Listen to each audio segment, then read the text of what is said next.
We might as well get started. Welcome, everyone. My name is Jonathan Kerr, and I'm a family doctor here in Comox. And it really is my great honor to have been asked to moderate tonight's event. I'm attending this Zoom call from the unceded territory of the Comox First Nation, where I'm fortunate to live, work, learn, and play. We thank the Comox people and all First Nations people across Canada for their example, generosity, and hospitality. Taking their lead, we respect Mother Earth and all of her gifts. Tonight, we're going to hear from our two special guests, and afterwards, we will have a live Q&A session. You should see a little Q&A icon at the bottom or to the side of your screen. And if you click that, a question and answer box should pop up onto your screen. Throughout tonight's event, feel free to type your questions into the box, and we will do our best to get to as many of the questions as possible. Okay, without further ado, it's time for me to introduce our first speaker. You all know Dr. David Suzuki as a scientist, broadcaster, author, and co-founder of the David Suzuki Foundation. He is companion to the Order of Canada and recipient of UNESCO's Kalinga Prize for Science, and he received the United Nations Environment Program Medal. He is familiar to television audiences as host of the CBC series, The Nature of Things, and to radio audiences as the original host of CBC Radio's Quarks and Quarks. In 1990, he co-founded the David Suzuki Foundation to collaborate with Canadians from all walks of life, including government and business, to conserve our environment and find solutions that will create a sustainable Canada through science-based research, education, and policy work. His written work includes more than 59 books and 19 of them for children. Dr. Suzuki, thank you so much for joining us tonight. I'd like to start off by asking you what you would characterize the nature of the climate crisis currently. Thank you. It's my honor to be here and to say that I'm supporting Jessica's candidacy. I think she's a fantastic candidate, and quite frankly, my goal is to try to prevent Mr. Trudeau from getting a majority and supporting climate champions in all of the parties. But I think the Greens are especially important, and I think you'll see why in a minute. I think Jessica is a fantastic candidate. I just got what I saw on the internet, but I see her real commitment on climate and making this her central focus, and that's really fantastic. First of all, I'm sitting here on Quadra Island in the traditional unceded territory of the Wee-Way-Kay Nation, who cared for this land and the waters here for thousands of years and represent a true model of what sustainability is all about. This, I think, is probably the most important election, certainly in my lifetime.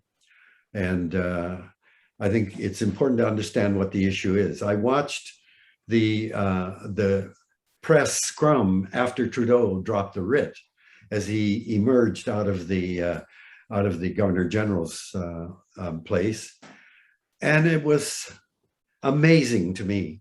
I mean, if you looked at what the questions were and the discussions were immediately after he was calling an election, you would have to conclude that the top item of concern was Afghanistan, and after that was COVID, and then daycare, and then maybe climate. And if you've listened to the conversation, I'm delighted that climate is still in there as an issue, but it is not being presented as if this is the existential emergency and that we're talking about having a future for children. It's still looked at as if it's a political football. For many years, I kept saying, why is there a Green Party? I mean, the Greens shouldn't own the environment, and all the other parties will look at the economy or labor or their own thing. I mean, the environment has got to be a fundamental issue that all politicians have to deal with, whether you're on the left or the right. But now I've come to realize what Greens, the role they play. You know, watching Elizabeth May in office, it's truly remarkable that one person could have such a powerful impact. She's been a fantastic member of parliament. And, you know, of course, I know her very well. She presided over the wedding of my youngest daughter because she's an ordained minister or something. And of course, we're very good friends. But watching her reach out to members of the other party, she didn't just sit there as, I'm a Green and my Green issues, blah, blah. She wanted to work with the other members of parliament. And I think that was a tremendous role model to play. To me, the problem is that, yes, issues of Afghanistan and daycare, I guess Afghanistan's kind of disappeared, COVID are very important issues. The problem we face is fundamentally is that for the vast majority of time that humans have been on this planet, which is 150,000 years, for 99% of that time, we existed in what we call an ecocentric way of seeing our place in the world. In an ecocentric vision, we see that we are a small strand in a very complex web of relationships with all other species of animals and plants, with air, water, soil, and sunlight. That's the way we've always seen ourselves as a part of it. And in such a web in which everything is ultimately connected to everything else, whatever we do as one species in that web, it has repercussions. And therefore, it's always carried a sense of responsibility. And that, I'm sure, Dr. John, that as you've dealt with COVID patients, the big thing you see is no sense for people that say, I want my freedom to choose, I don't need a vaccine. They have no sense of responsibility to community health. And it's this lack of reciprocity that Indigenous people continue to cling to that we are missing today. We have shifted over the last 1,000 years or so from, excuse me, from an ecocentric way of seeing our place in the world to an anthropocentric way. We think that we're at the top of the heap. We're so smart. Our intelligence has allowed us to escape from that web. We're no longer bound by our bodies or by nature's laws. I mean, look at the machines that amplify our ability to, we can lift the tops off mountains, we can redirect rivers, we can change, we can destroy an ecosystem overnight. We're no longer like any other species. We can fly faster than the speed of sound. We can communicate at the speed of light. We can live under the water. We can live in space. We talk about establishing colonies on the moon and on Mars. So you see, we've come to think, man, are we ever smart that we've escaped the laws and the limits of nature. And this is called an anthropocentric way of seeing our world. And unfortunately, our laws, our economies, our politics, our religions that drive us, that shape our behavior, are all based on an anthropocentric way of seeing our place. And that's the crisis. You know, look at the wars that are going on between the various religious groups. It's all we think we're so goddamn important and my religion is the top of the heap or whatever. But then think of our laws. You know, well, recently in Quebec, there was a law passed to protect the Magpie River. Well, that's great. But, you know, the problem is that the things that are most profoundly affected by our laws, fish, trees, the air, the water, you know, do we think we're so smart we can determine the judicial status, the legal status of all the rest of creation? I think that's crazy. We have an economic system. The current one is based on the creed of cancer. It believes that it can grow forever. Nothing in a finite world can grow indefinitely. cancer will kill us, and the economy, if we're committed to this idea of growth, will do the same thing. Our politics, we're told that we have the best democratic system going. Well, there's a lot of debate about that. But, the people that respond, our politicians respond to who? People that vote. Who are they? They're adults. They're people who qualify, I guess, in certain ways. But the most important elements, the people that are affected by what politicians do today are not on the political agenda. Children don't vote. They are not on the political agenda. Future generations don't even exist. Why should politicians think about them? And then you think of the oceans, the atmosphere, the fish, the forests. They don't vote. But the Minister of Forests, the Minister of Fisheries and Oceans, the Minister of the Environment, who are they paying attention to? They're not serving the environment or oceans or fish or forests. Their job is to serve people that use those things. So everything is tipped the wrong way. The game is fixed. And it's the same with economics and politics and religion and law. And let me just finish with a story of what the challenge is. I have, and my foundation have been fighting against the tar sands development in Alberta for many years. 5 years ago, I got a call from the CEO of one of the largest companies in the tar sands. Could I come and talk to you? I said, of course. I'm not into fighting. I would love to see you. The next day, he came from Fort McMurray to my office. And I thanked him and said how honored I was. And I said, before you come in my office, I want you to do me a favor. I want you to leave your identity as the CEO of an oil company outside. I want you to meet you as one human being with another. Because Mr. CEO, I think the important thing is we start from a point of agreement. What's the point of talking about pipelines and carbon taxes and climate change and all that stuff if we don't start with agreement? Otherwise, we're not talking to each other. That's not what he came down for. But he was a good man. And so reluctantly, he came in my office and I said, thank you for coming in. Look, what I'm trying to say is we live in a world that is shaped and constrained by laws of nature, and there's nothing we can do about it. We have to live within that. I said, physics tells us we can't travel faster than the speed of light. The law of gravity says if I trip, I'm going to hit my head on the ground.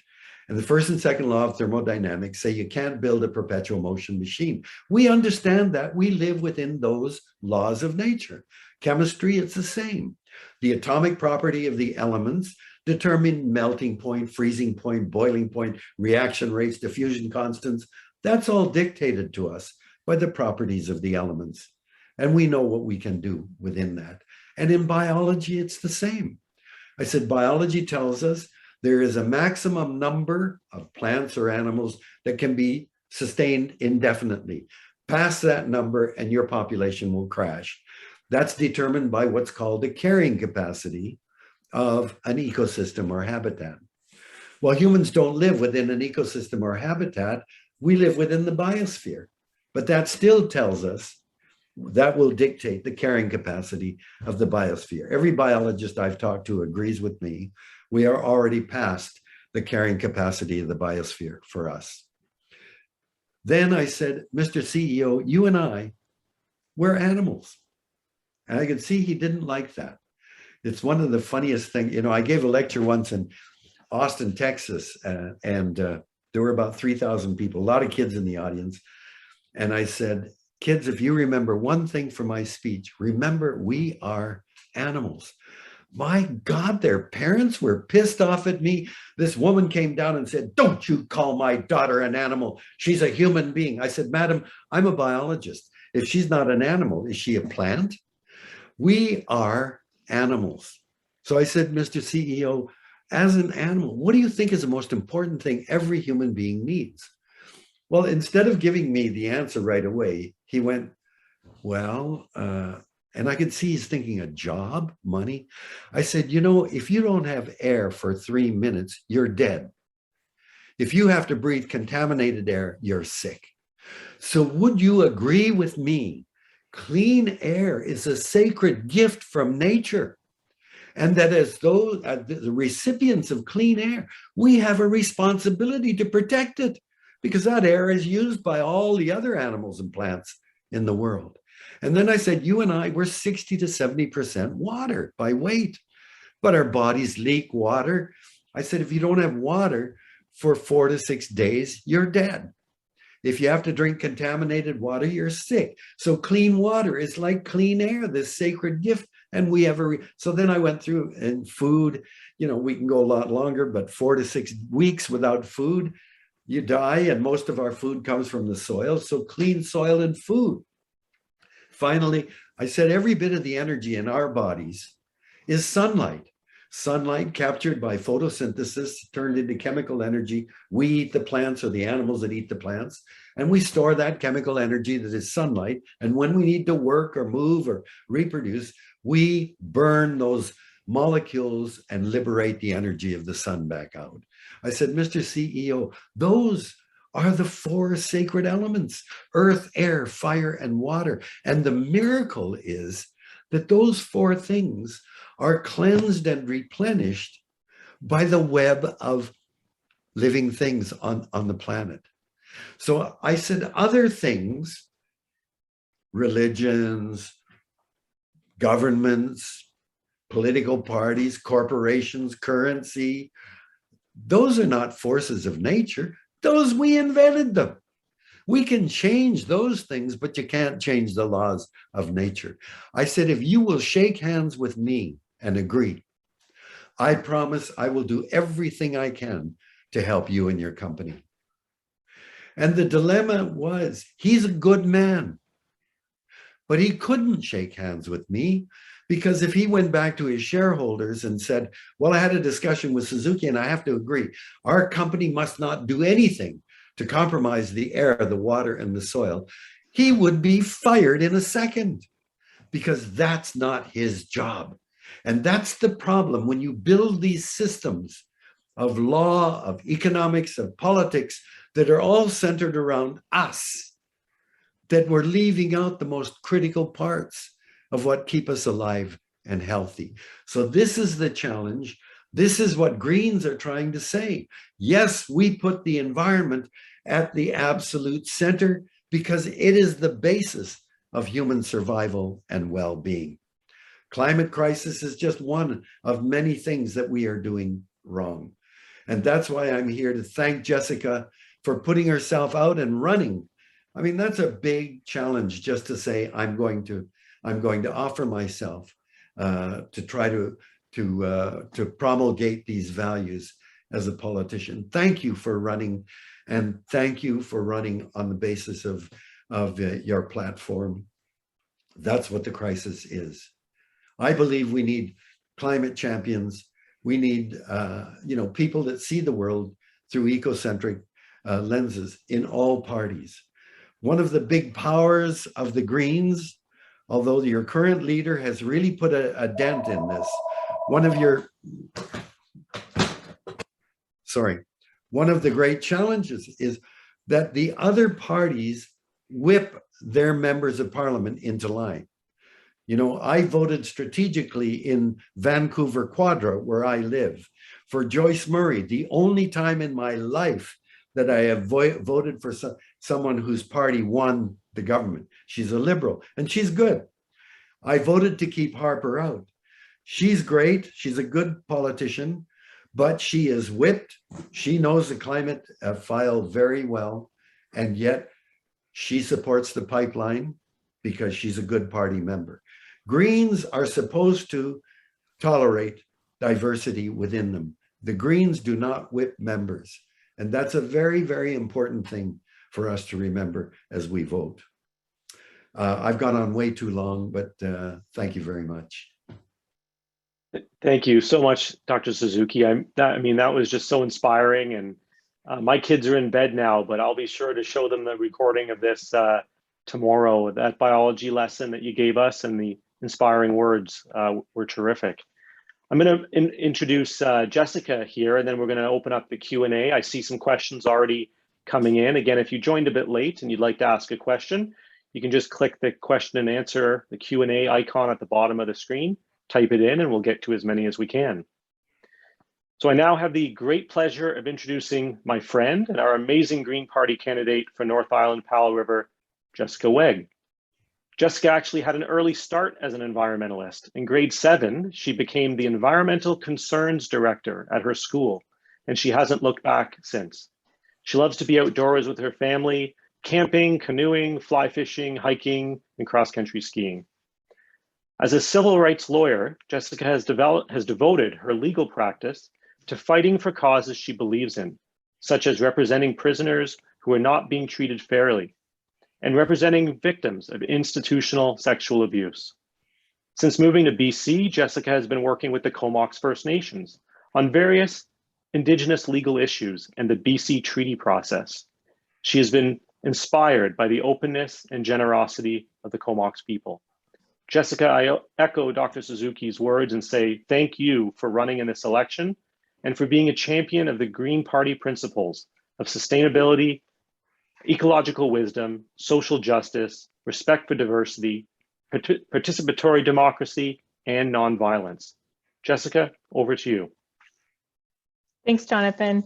And I am calling from, I'm in the office at Powell River, actually. So we're on the traditional unceded territory of the Klamath First Nation, and I'm grateful for their stewardship of this land and water. Just to follow up on a few things that Dr. Suzuki said, which were so inspiring and so moving, and I'm so glad. Hi guys, my kids are awake. They're night owls, so they're watching this.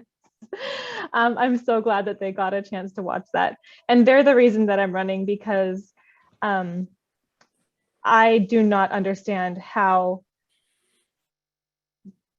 anybody who knows any child cannot be fighting tooth and nail to have that future secured for their children.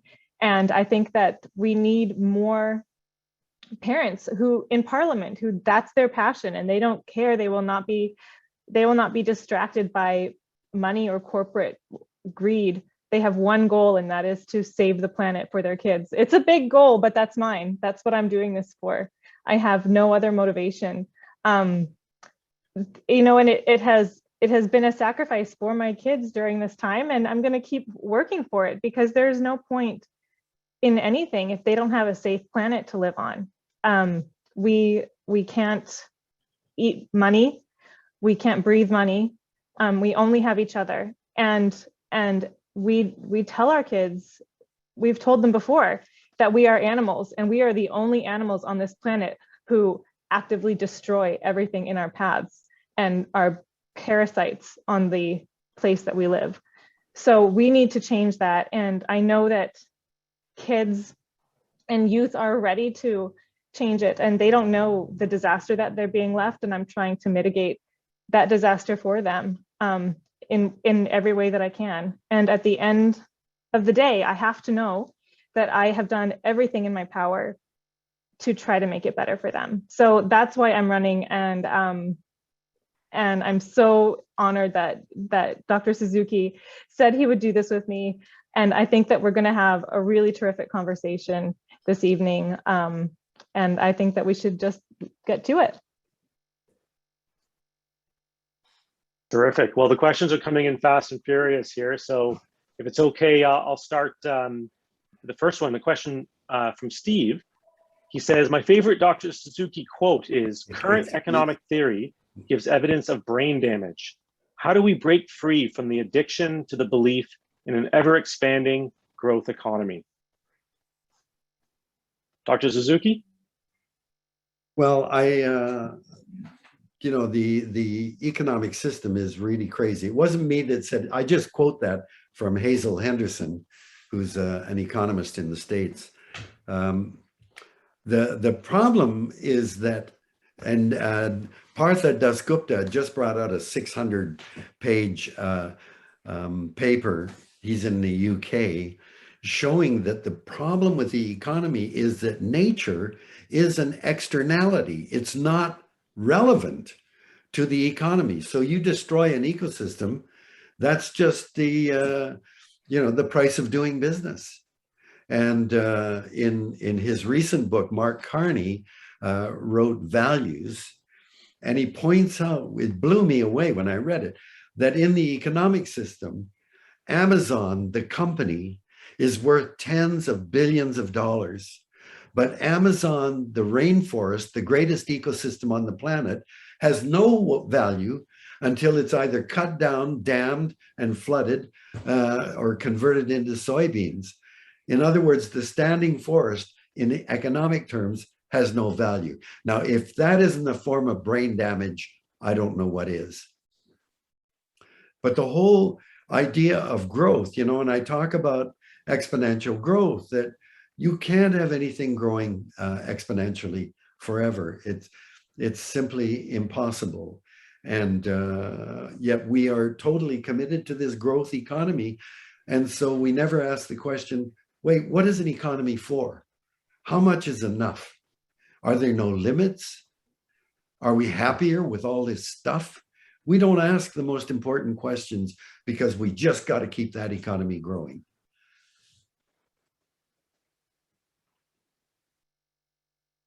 So there's a question now on a positive note, which is interesting. A question from Bob. Is there anything that Canada is doing well in relation to our activities and the impact on the environment? People like hearing positive encouragement. So is that possible to use that as leverage to take further action? Well, I'm sorry. I've been in this game far too long. I remember when in 1988, a conference in Toronto, 300 delegates, many of them from governments. There were 46 governments represented, 26 ministers of governments were there, and scientists. Jim Hansen, the climatologist, was there.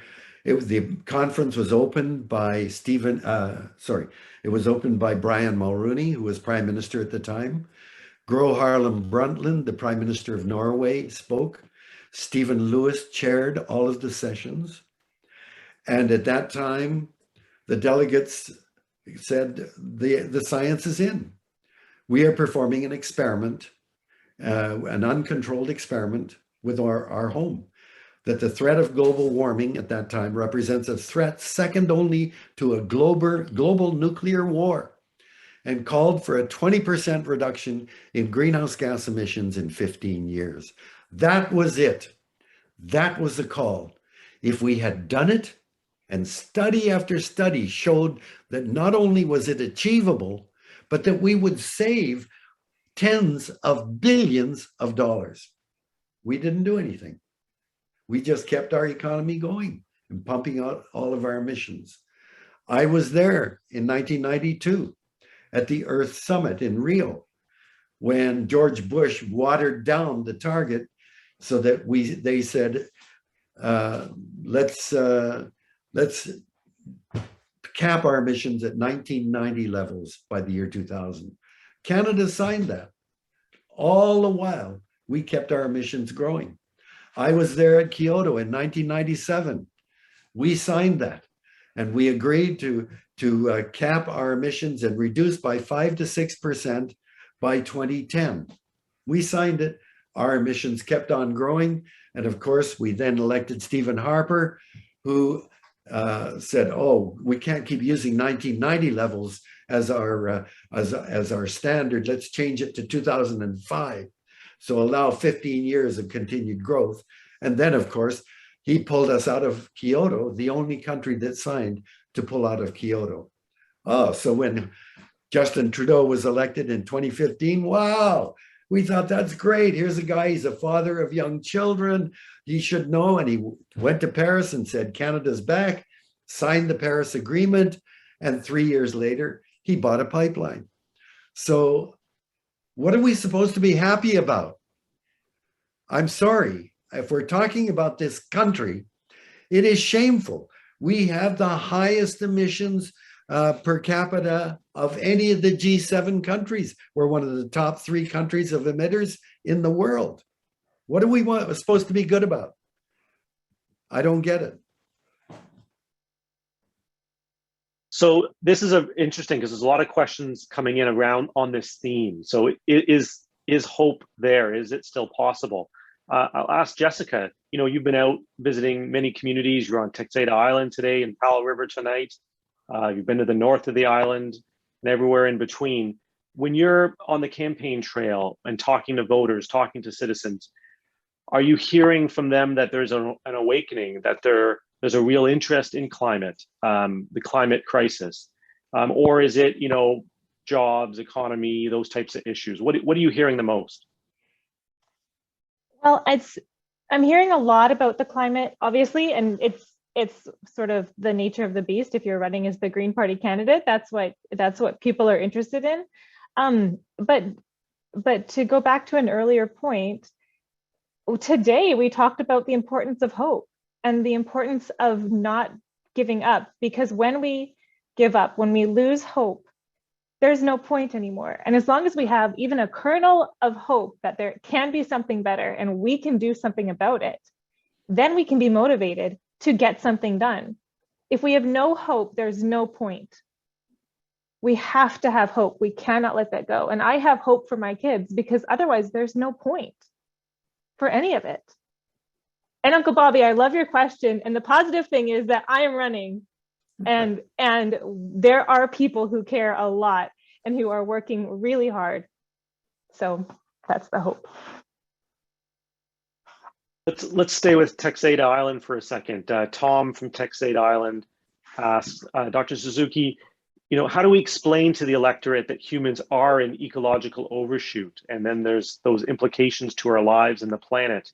And a related question he asks is, do you think it makes sense to advocate for carrying capacity studies for local communities, especially the islands?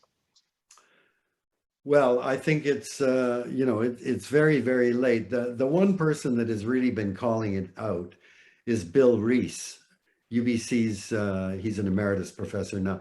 He was the father of the ecological footprint. And he published a paper recently that he sent me. And quite frankly, I just went into such a tailspin of despair. My family will tell you I was impossible. I just said, we've got to sell our house. I was going to give my leaf to my daughter and buy a Bolt because of mileage anxiety on it. But I said, we can't buy another car. That's part of the, and the problem is what Rees has done is said, okay, this is the nature of the crisis. We've overloaded the atmosphere with carbon, and we have to get off burning fossil fuels very, very quickly to keep from the temperature from rising above 1.5 degrees. Then he says, let's look at the various options we have to do this. Let's look at solar. Let's look at electric cars. Let's look at windmills. And it's kind of like Michael Moore's recent film in a way, but he comes out in the end that the EROI, the energy return on investment, is so small that it's not going to make a dent in the distance that we have to go. And that is, where what Jessica is saying, when you look at the data and realize that we are so far into overshoot that the kinds of things that we're clinging to as our solutions are not enough. And without hope, it just plunges you into total despair. Now, the way I pulled out of that was to say, I agree, we're in overshoot. I used to say I felt like we were in a car heading at a brick wall at 100 miles an hour, and everybody in the car is arguing about where they want to sit. Someone's got to say, put the brakes on and turn the wheel. I don't use that anymore. I say we're like Roadrunner. You remember the cartoon? Roadrunner is being chased by Wile E. Coyote, comes to the edge of the cliff, and Roadrunner does a 90-degree turn, but Wile E. is going so fast, he goes right over the edge. And there's that moment when he realizes, oh my God, I'm over the edge. And then down he goes. That's where we're at. We're over the edge. But I don't believe that you give up all hope then. It makes a big difference whether you fall 5 meters or 50 meters or 100 meters. And that's what we're working on now.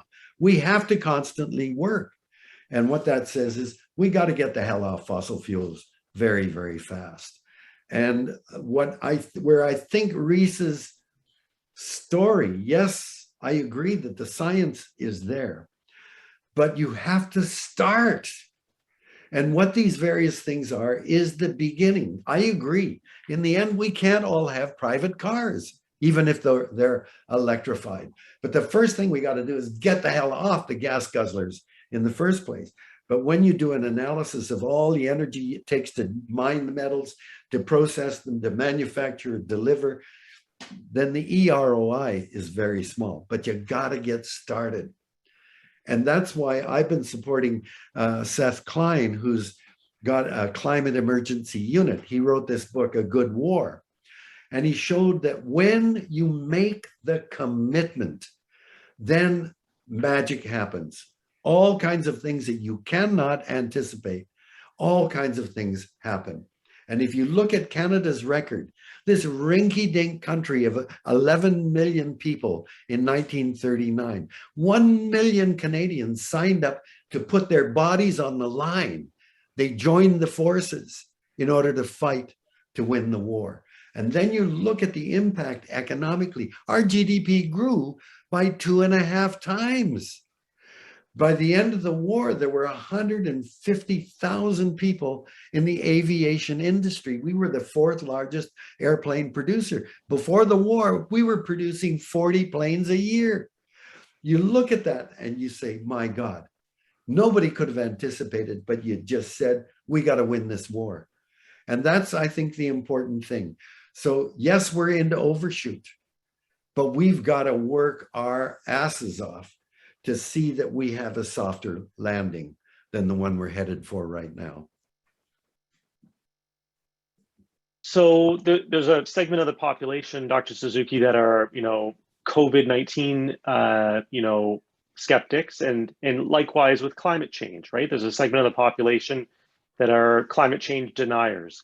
Have you, and I'm sure you've run across, you've come across many of them in your time. So have you ever developed any reasoning or language that works well when we're, let's say canvassing with Jessica or at the doorstep talking with a voter?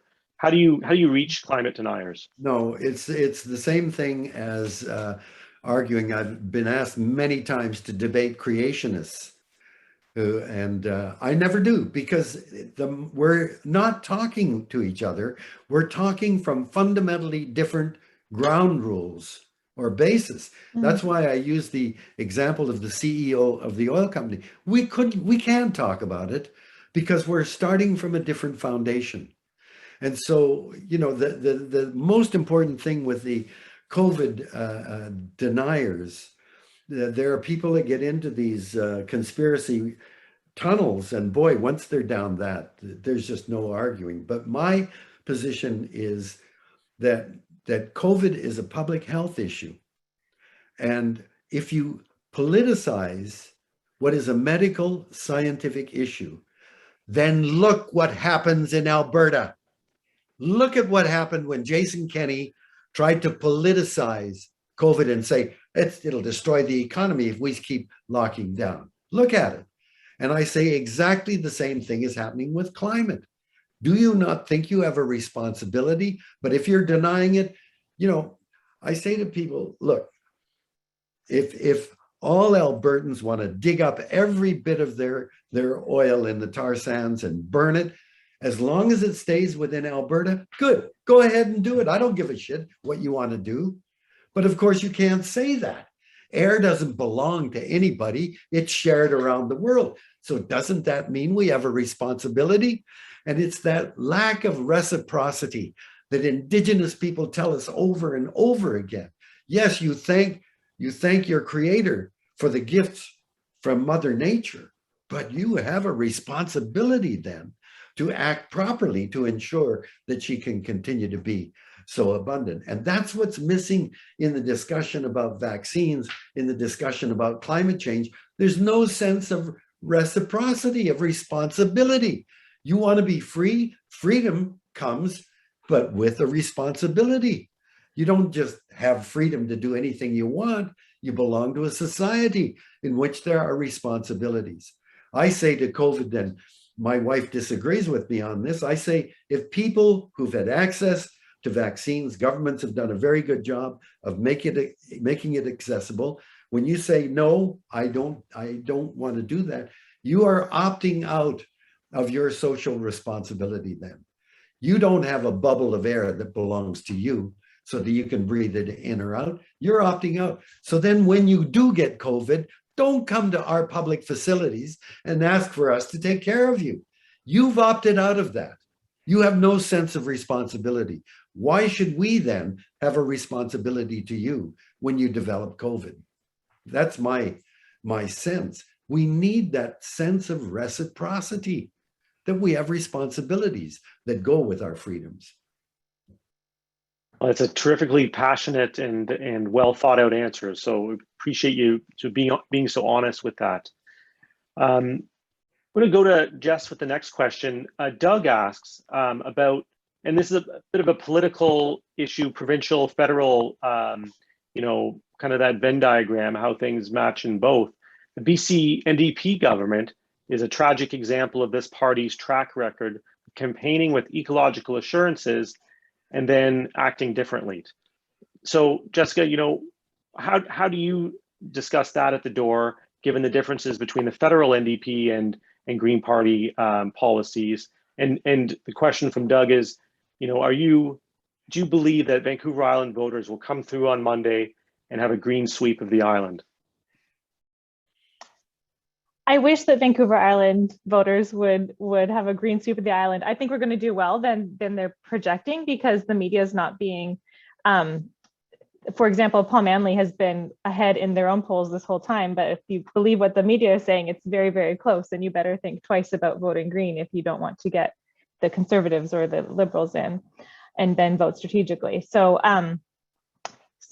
I think what we need is people to, first of all, understand that when the NDP says they're going to do things and they say they've got a plan, the plan isn't good enough.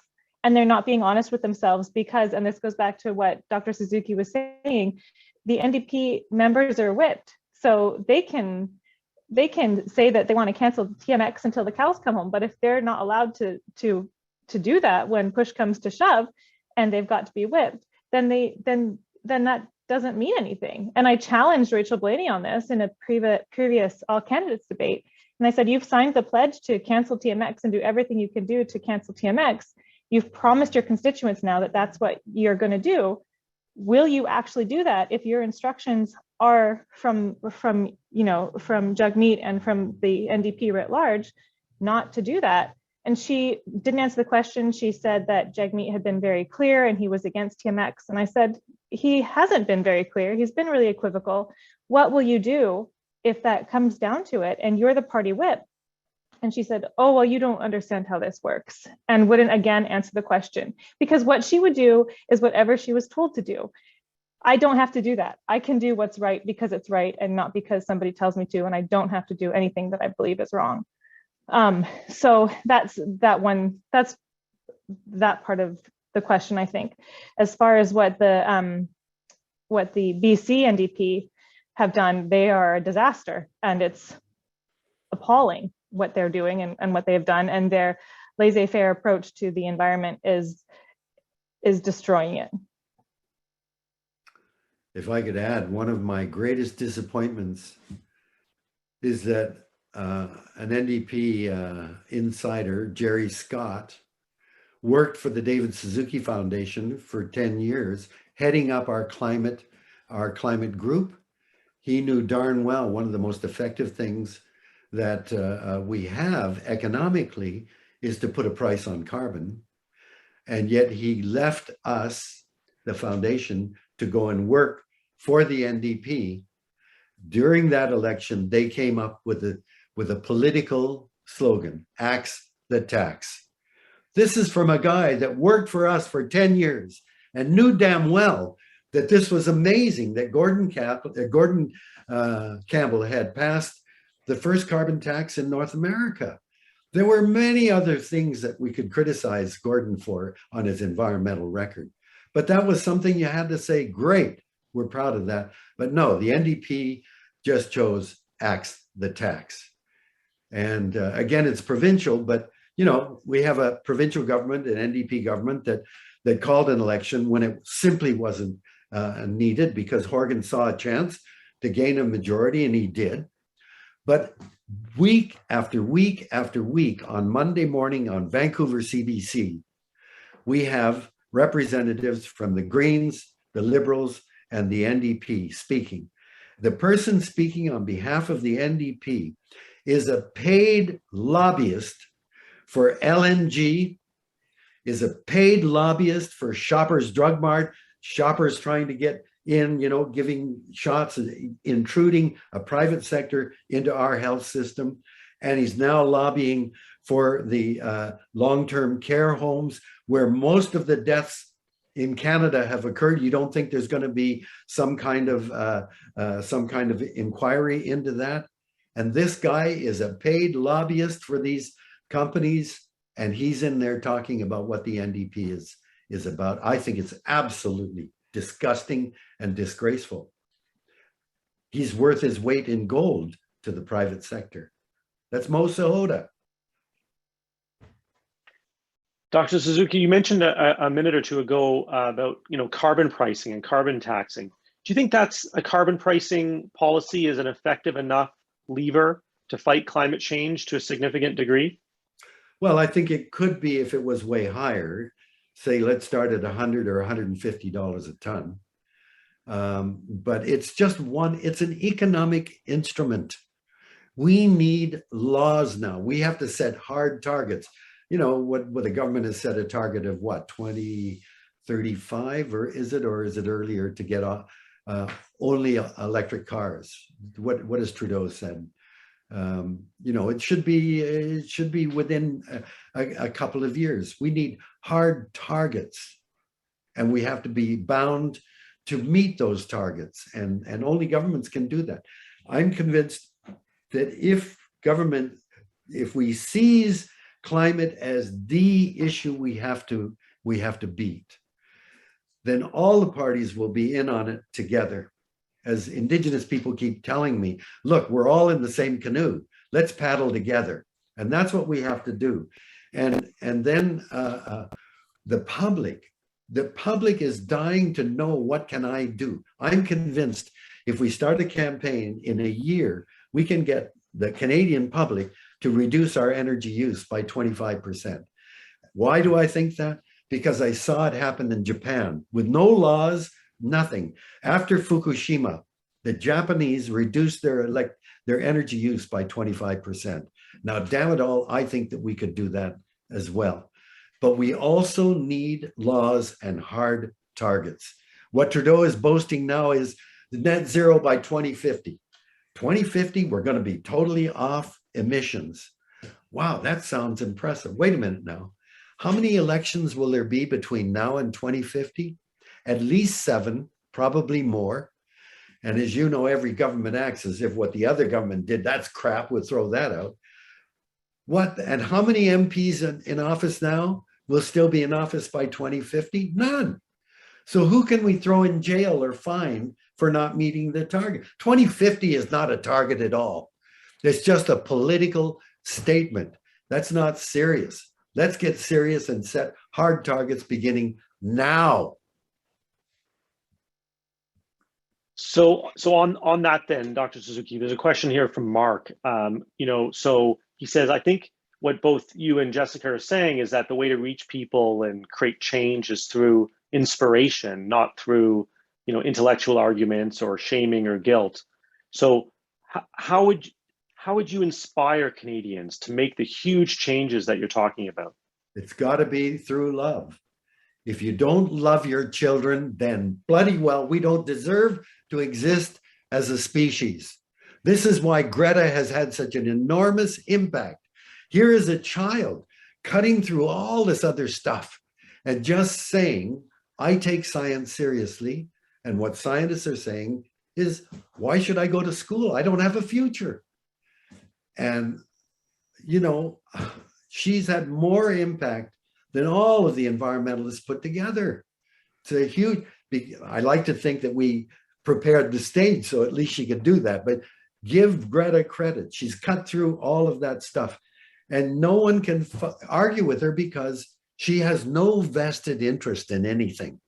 She is telling you it's about her future. And if we don't love our children enough to do all of the hard things, what the hell? We don't deserve to survive as a species, I think. It's got to be Jessica, I love. know. It's got to be love. I was just gonna... it's scary. We got to look at the past and say, you know, I've said over and over, Stephen Harper should be in jail for intergenerational crime.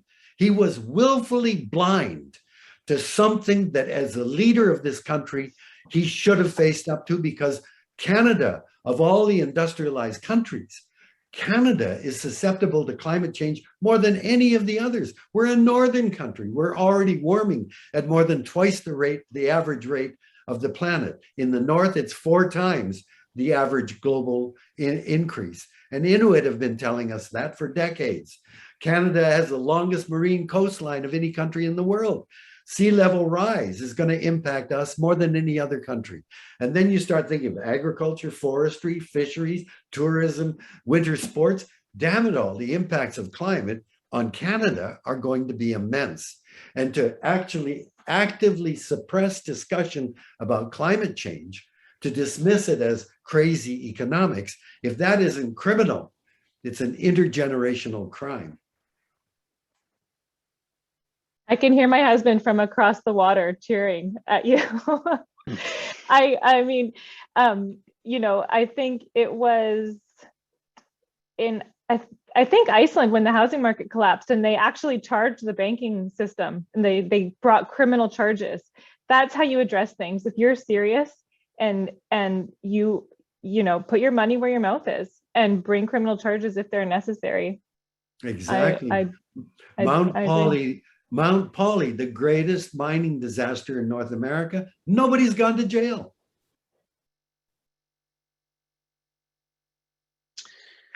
There's a question here from Jennifer, and maybe you could both take a stab at this one.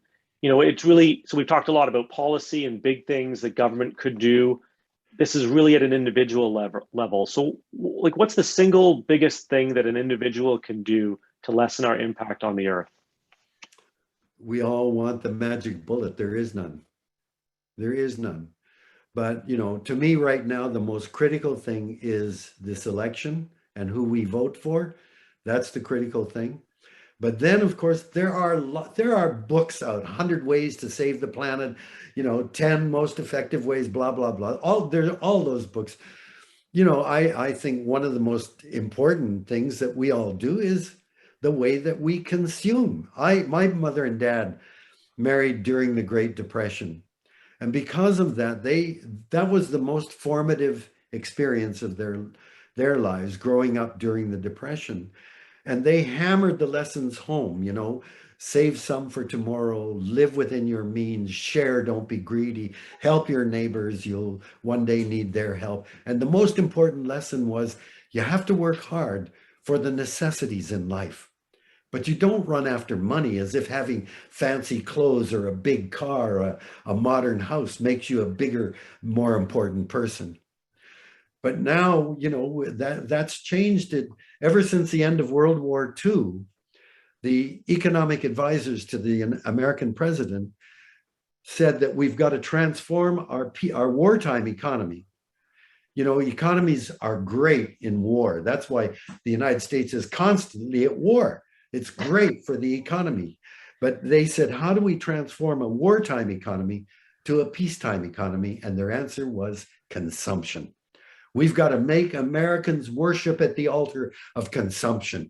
Buy things, use them up, throw them away, and buy more. And when you introduce disposability, buy it, use it once, throw it away, you got a perfect system. You don't run out of customers. And we're all caught up in that.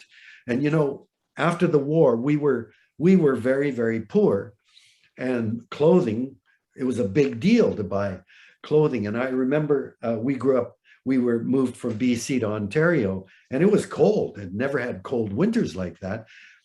And my parents had to buy me a coat. That was a big thing, to buy me a coat. But I outgrew it within a 3 or 4 months. So it went to my sister. And in a year, she outgrew it, and it went to our younger sister. And my parents used to boast, this coat went through 3 kids. Do you think kids today would wear hand-me-downs from their older siblings? We always wore blue jeans because denim wears like iron. When I see kids now paying hundreds of dollars for new blue jeans, already ripped to shreds, I say, what kind of a statement is that? You know those are not going to be used for very long. They're going to end up in the dump. But the whole fashion industry is based on getting you to buy stuff and throw it away. We're not going to be able to buy an i16 or an iPad 21. We've got to stop this frenzy of consumption. My iPhone is a phone, for Christ's sake. Why do I have to have an entire office in it? And why does it have to be updated from year to year? Like, there are many, many ways that we can begin to reduce our impact, but it means we have to live in a radically different way. And, you know, when I talk like this, people say, well, Suzuki, do we have to go back to the Stone Age? And I say, no. How about 1950, when I was a teenager? We had telephones, we had cars. We didn't have television. Life was pretty good, you know, but no, we got to be on this frenzy. And even I think a lot of environmentalists think, oh, well, as long as we buy, you know, LED lights and we have electric cars and we take the bus more often, that we'll be able to go on as we can. No, I'm sorry. We're going to radically change our lives. And you know what? It's going to mean that Jessica can go canoeing more often with her family, because our work week is going to be shorter, because we don't need all that money to buy the latest running shoes or whatever it is. We're going to be able to focus on things that we love to do. But that's what we're going to have to change very, very much. You go to Walmart's and ask yourself, how many of the things in here are what my mom would call a necessity in life? Our economy serves not our necessities, but our wants. And there's no limit to what we want. Jessica, I'll give you a chance to weigh in on this one as well, and getting to know you and John and your children. You know, how are you sharing these values with your kids? Clara wore a hand-me-down Flames jersey to school today from Max. and you know, we're very conscious about it, and we do try to teach these lessons to our kids. We buy used sporting equipment because we know Max is going to grow out of a pair of hockey skates in one season. There's no point in buying a new pair of skates, and we've got great consignment stores to shop at in the Valley, so we go there. We do splurge on things like hockey helmets because I think it's okay to buy new to protect your brain. But we don't throw away our old ones. They're perfectly fine. Clara can use it, or we can take it to the Blue Toque and it can be sold there too. And you know, it's one of the reasons why I still drive, both our cars are gas cars and we don't have an electric one yet, because A, we could afford, but you know, electric cars are really expensive. And B, how much better is it for me to put a brand new electric car into the market when I have a gas one?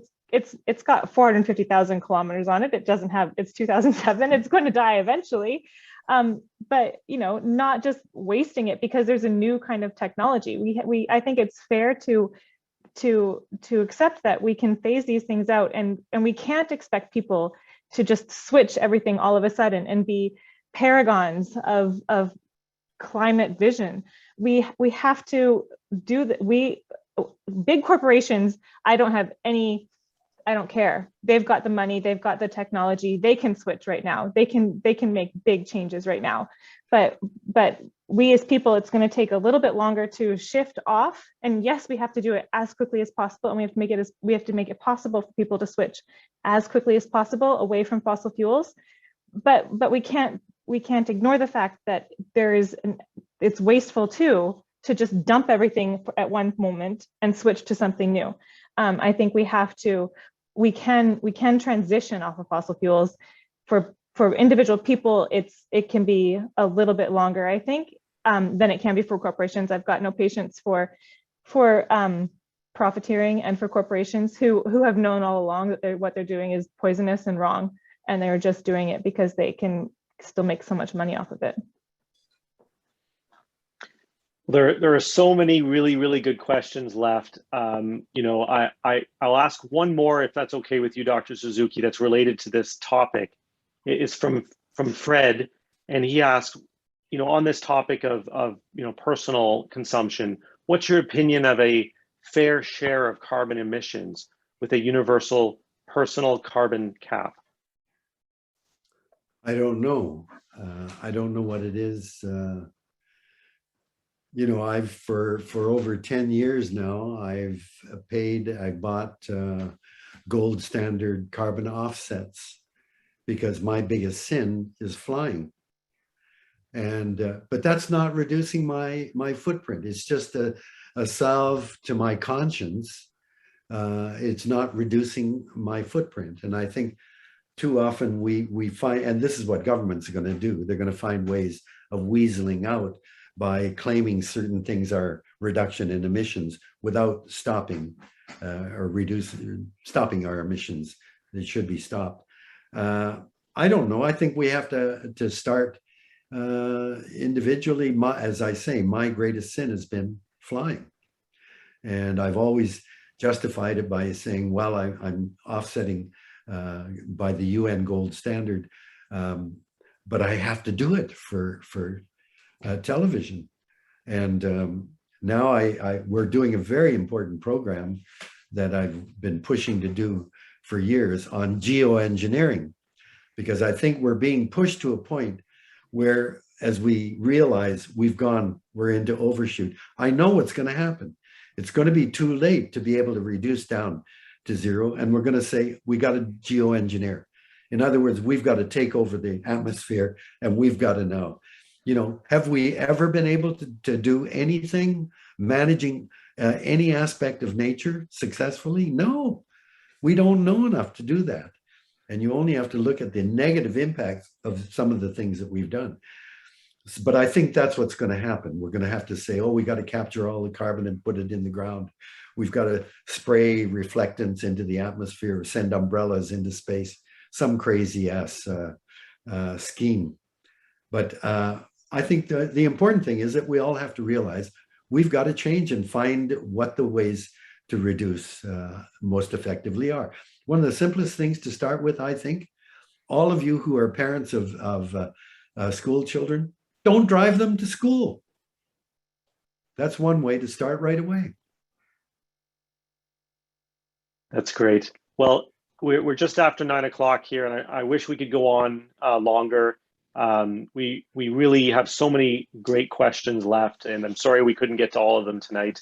I really want to thank everyone for attending, for all of the questions that were submitted, to Jessica, of course, for running in this election, and especially to you, Dr. Suzuki, for sharing your time with us, your passion, your energy, your honesty, and some ideas for how we can go forward, and really for supporting the Green Party and the Green candidates that you have. We really appreciate that.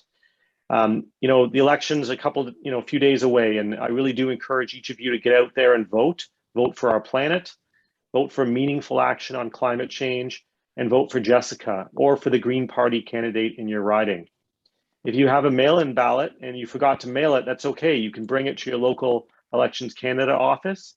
Otherwise, you can vote on Monday, September 20th. And please do bring a friend or two along with you. Again, thanks everyone, and have a good night. Thank you, everyone. Bye.